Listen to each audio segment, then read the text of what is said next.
大家早，今天是12月24号，星期三。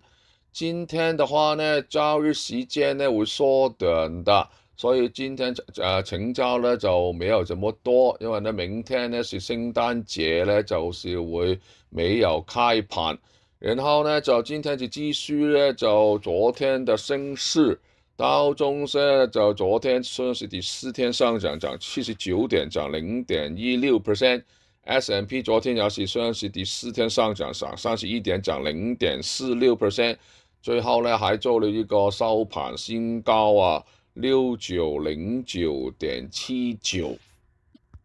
然后呢，Nasdaq 呢都是涨的，科技股第4天上涨，涨133点，涨0.57%。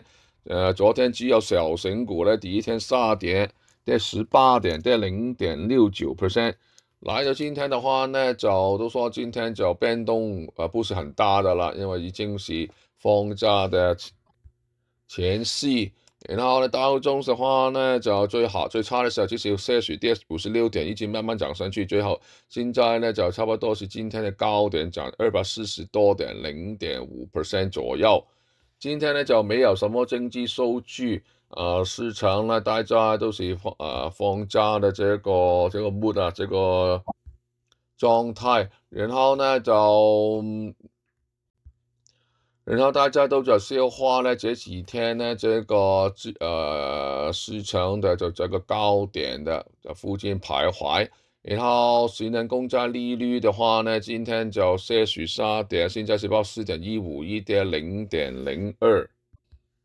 投资者呢也在观望呢这个联储局减息的这个前景啊。先前呢就终于减0.25，以后呢这个基本利率在上个礼拜，今天的话呢，大家都会留意下一篇开会了。1月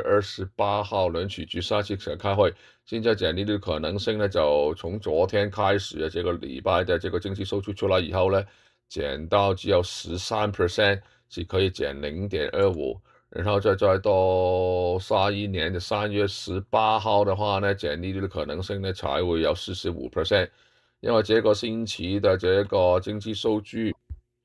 比方说星期一的这个初次领取息金的人数的话呢，是低于市场预期。然后呢，后来这个 GDP 第三季度的 GDP 呢，意外的增长到4.3%啊，也是比预期好的。所以大家觉得呢，这个可能这个联储局减利率的空间呢，不会少了一点了。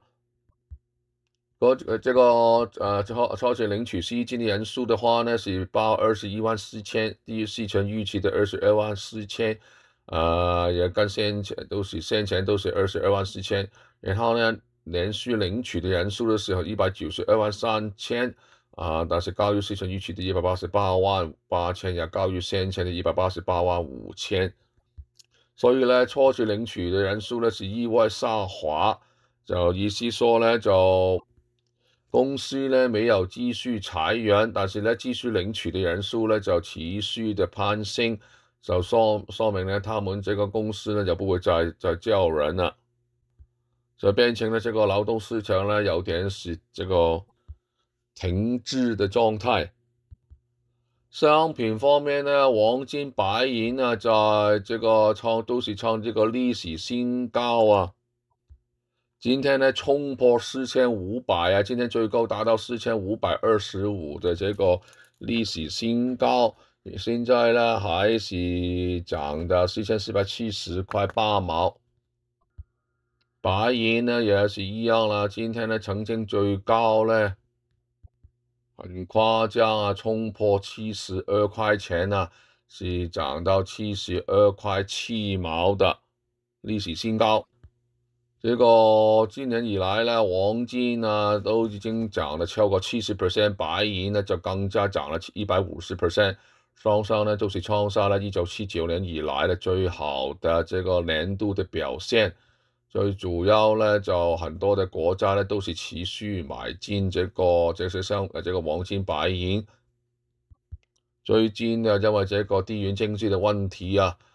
委内瑞拉了。比方说这个问题的话呢，就局势升温，推动呢这个避险的需求，对于这个黄金等等，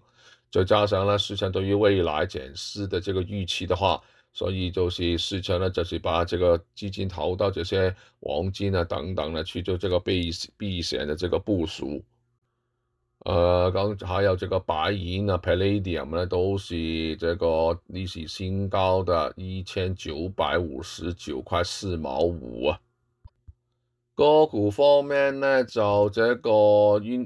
运动品的 Nike 呢就大涨啊，代号 NKE 60块1毛7涨4.95%，今天曾经最高做到60块5毛8。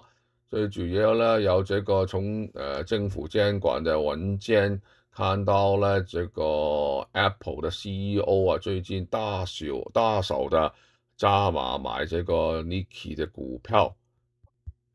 好了，今天财经新闻是由华兴投资顾问的 William 冯为你报道。